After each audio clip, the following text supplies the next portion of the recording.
What's going on, Guitar Grappler here, and I am with a guitar from a brand that I've been wanting to try, and that is Harley Benton. This guitar is the Fusion 3, and the color is translucent cherry flamed or flame cherry. And I mean, look how beautiful that is. This guitar really stood out to me. I want to start by saying this is not sponsored. They didn't send me this guitar or anything like that. I got a small channel. It's really just something I've been wanting to try out on my own. But I feel like I should say that because you never kind of really know with YouTubers. Sometimes they get sent stuff. So just so you know, this review 100% is just how I feel about the guitar. And there's no influence either way, you know. I just been seeing Harley Benton a lot. And, you know, when I watch YouTube videos on other people talking about them, pretty much the thing that everybody brings up is stainless steel frets, high quality parts for cheap prices. You know, and that's enough to pretty much bring me in and get me curious. You know, I'm a big person on brand. Like, I love my Jacksons, Kramers, ESP, Charvel. I love those brands. But at the same time, I also love a deal, and I also love discounts. Pretty much all of my guitars that I own now, actually every one of my guitars, is a used guitar. So I'm like big on buying used guitars. And maybe with like a couple dings or whatever on it, and just getting them for cheap, because I feel like I can get a guitar that's $1,000 to $1,200 for $600, $700, you know, and that's a really good deal in my eyes. So this is why this brand is so cool, because you're kind of getting that for even cheaper. Like, this guitar shipped to me, shipping, tax, everything, was $480, and I mean, this thing is extremely, extremely nice.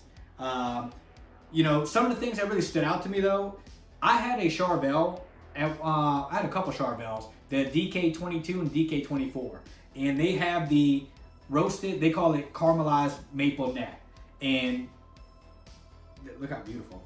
So it looks just like this, you know, and that was like one of the standouts for the Charvel. Like, I had that guitar. The only reason I sold it is because it had a, I think it was a Godot, but it wasn't a locking trim, and I just felt like it fell out of tune. I know some other people use them a lot and they get accustomed to them, but for me, I need it to either lock or I don't want it at all, because I get aggravated with having tuning issues. So I got rid of it because of that. But I always wanted to have another neck like this roasted maple, because it's so smooth and so nice looking. I mean, especially if you can get some figuring in, like you see right here, all that figuring in it. Man, this is a beautiful, beautiful neck. So so that was one thing that drew me to these guitars, these Harley Bentons, because I can get it for so cheap, and I was like, it's worth a shot. Even if I don't like the guitar, like, I'm basically almost paying for the parts. So you know, it's not that big of a loss either way. But the good news is, I absolutely love this thing. I mean, it feels, it's a little bit thicker of a neck than the Charvel, and I mean, of course, you know, it's a Charvel, so the quality is going to be very, very, very high. But look, this is not that far off. Not a few $100s off, that's for sure. This neck really hangs with it. I get the same endorphins and dopamine hit grabbing this neck as I did my Charvel neck, you know. So they did a really, really good job. It sounds amazing. So let's go over some of the specs. I know I put it at the beginning of the video, but we have a 3-way switch, your volume, your tone. This is a Floyd Rose 1000. Floyd Rose 1000s are excellent. I know some people, like, maybe they're not educated on them, and they kind of throw them in with the special, and even the special is not terrible, but the 1000s are a really good system. I mean, I have them on almost all my guitars except my Strat, and they're excellent. They hold tuning really well. They work really good. They're very responsive. So for me, that was a big plus, this guitar having it. And these are proprietary to builders. You can't really go out and buy it new. You can buy it used if somebody sells it off of their guitar. But yeah, and they're Korean made. Very good. So another thing, and I think I was like a lot of other people with the pickups, because, you know, it's like, okay, you're getting all this value. Where are they cutting corners? Because it's like, you have to be cutting corners somewhere. And by the way, this is Thomann. Tomann's like a large distributor in Europe, and this is their like great value. How Walmart has great value, this is like their great value brand of guitars. And it's very similar too, because like you're paying less, but you're getting basically the same thing, you know. So back to the pickups, just Roswell in general, like that little alien connection that they have, I like them, and I really wanted to like them because I just like the name. And I, you know, just like other people, I thought maybe I would have to change these out because maybe that's where they're cutting corners. I think these things sound excellent. I mean, like, really good. I'm very impressed with them. I'm definitely not going to change them out. I'm keeping them in there. So that's a huge plus. You have your truss rod adjustment right here. That, you know, I know people like that or whatever. It's accessible, but I've never touched my truss rod before. Like, I've never had to adjust it. Maybe that's my lack of education, but hey, it's still good that it's there and it's easily accessible. Like I said, it's a veneer top, so it's not like, it's definitely not super thick or anything like that, but still very, very nice looking top. That translucent red, cherry red. I mean, beautiful, beautiful eye-catching guitar. Then we have a roasted maple neck, which once again is beautiful. You can see all the little lines in the wood. I love that. The inlays are, I think they call them clay inlays, because they're not quite white. They're like kind of like brownish, yellowish. Very nice looking. And then what do we have on the front? So we have a little, like a, I forget what they call that, something string. I'll put it at the beginning of the video, but basically it helps with tuning stability from what I understand. Nah, I don't know, I'll pass on that. But you know, some of my guitars have it, not all of them do, but I feel, from what I read on, like it is a good thing to have when you have a Floyd Rose, you know? So then we have your Harley Benton logo, kind of somewhat of a Strat style with like a little edginess to it at the top. And now we're gonna go over to the back of this thing. Plain black, nothing crazy. It is a bolt-on, and I prefer like neck-through guitars, but it has like a nice slope right here, and I can really get up to the upper frets like no problem at all. So that was one thing I was nervous about because I don't care for bolt-on. Matter of fact, with some of the Charvels, like the San Dimas and stuff, they have that big block, like a Fender Strat block, and I just don't care for it. Like, I'm like, the technology has surpassed that, I feel. So like, give me some type of slope so I can get my hand up there, and this works out just fine. Then we have the back of the neck. I think this is, they call it Canadian roasted maple. Beautiful, beautiful neck. And then we have Godo locking tune, or Godo tuners. They're not locking, but they're Godo. And Godo is excellent. I'm sorry, I said Godo. Grover, sorry. Grover tuners. And Grover is like a, Godo's excellent too, but Grover is, they're like known for their tuning tags, and they're very, very smooth when you twist them. Awesome, awesome. I mean, you really are getting so much out of this guitar. So once again, it plays good, it looks good, it sounds good. So it's like, where are the corners being cut? Because no matter what, I don't think they're making that much money off of these guitars. They can't be. I mean, they can't be making that much of a profit. And I would have to say the bulk of their business is probably just reselling other guitars, and this is just like a added bonus of some money. But so where are they cutting corners? And what I found is, so I watched a lot of other YouTubers, and a couple things that I noticed people saying a lot is, although they're stainless steel frets, they're very scratchy. It's almost like grimy in a way, right? So that's one thing people brought up. And then new guitars having like little dings or chips and stuff. Now, being it is so cheap, I expect certain things here and there, but dings and chips on a new guitar, you probably shouldn't have. But, so there's 4 things that I had on this guitar that I would say are negatives.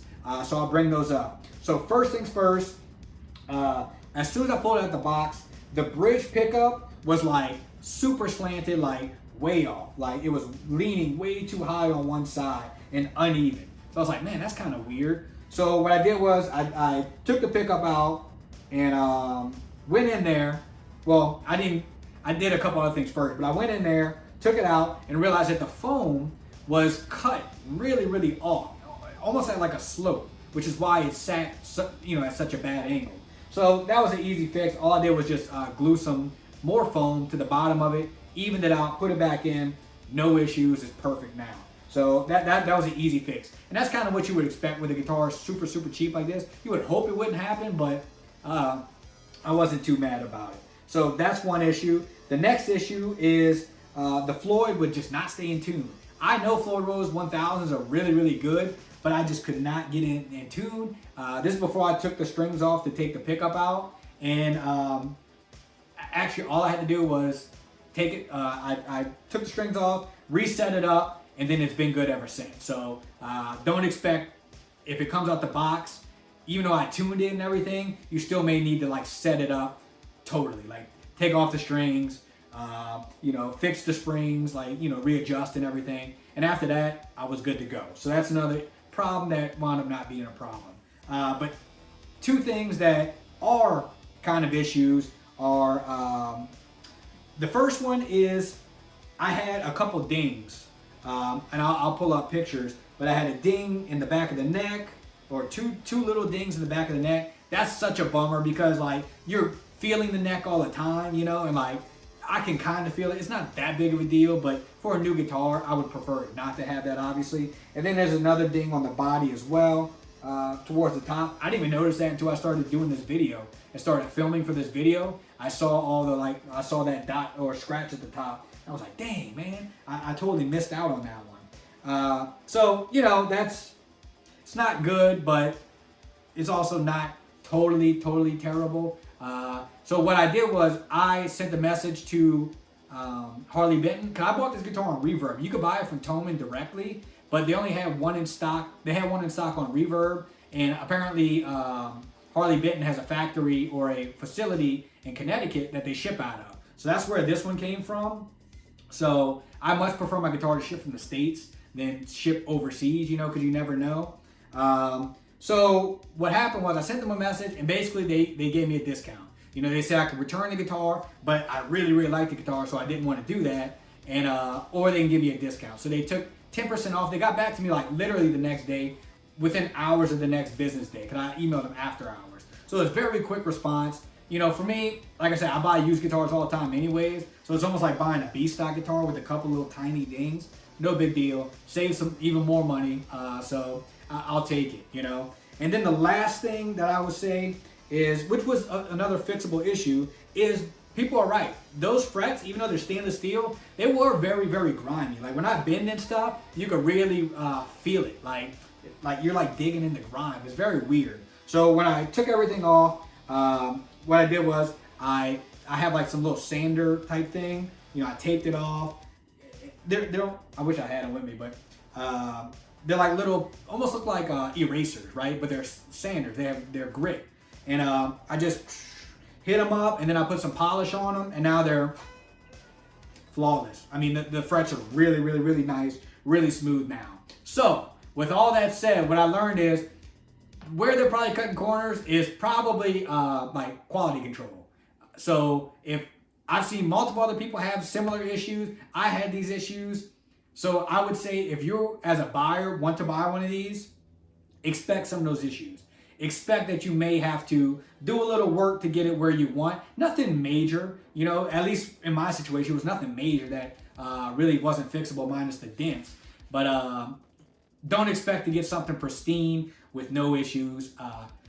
That's just what in my research and in my experience now. For me, it's not that big of a deal because I can work on my own guitars and I can do some stuff like that. So now I have this thing playing exactly how I want it, sounding exactly how I want it. So there's no issues with me with that. But I just want to tell you that so that you know that's probably what you can expect. So anyways, let's get into some of the sounds. I did the video at the beginning, which I obviously I didn't play live because I wanted y'all to be able to hear it in a mix too. And you know, that way you can kind of hear everything in a mix. And now we're going to go through some tones and kind of hear how it sounds just straight up.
So in conclusion, was this a good value? Am I happy with my purchase? And I would have to say 100% yes. This is an excellent guitar. It looks good, it sounds good, it plays good. Everything I asked for in a guitar. And oh yeah, and it's cheap. You know, that's always a big thing. I don't feel guilty for buying this guitar. You know, sometimes I buy a guitar and I feel guilty. I'm like, man, maybe I shouldn't have spent that much. But with this, I don't feel that at all, which is kind of dangerous too, you know? Because I'm already eyeballing another one. This was like my test run. Matter of fact, one of my buddies, he ordered the 7-string, I think they call it Anorak or something. And he ordered it the same time as me when we were discussing specs. He's like, man, I didn't know they had all that, you know, all these specs and whatnot. So he ordered his, he loves his. So that's like 2 for 2 as far as me and people I know go. So yeah, I'm definitely gonna have another one coming. I'll probably be reviewing his, and I'll be reviewing the one I get in the future. But yeah, you know, I don't know about their lower end models. I know they have some really, really cheap ones, so I can't speak on those at this point in time. But at least their higher end models like these, you are getting a great value, especially if you know how to polish your frets, set up your guitar yourself.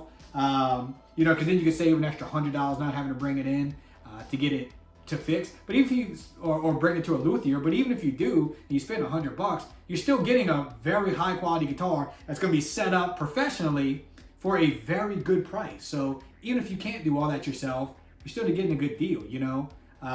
And like I said, some of these little issues that are on this guitar, like the dings or pickup being crooked, I have guitars that are higher end brands that had those same type of issues, unfortunately. A lot of them are getting made in the same factories too, so keep in mind, name brand isn't always everything. And this guitar really, really proves that. So I'm super stoked on it. So I'm about to go play some more. I appreciate you watching. Keep on shredding.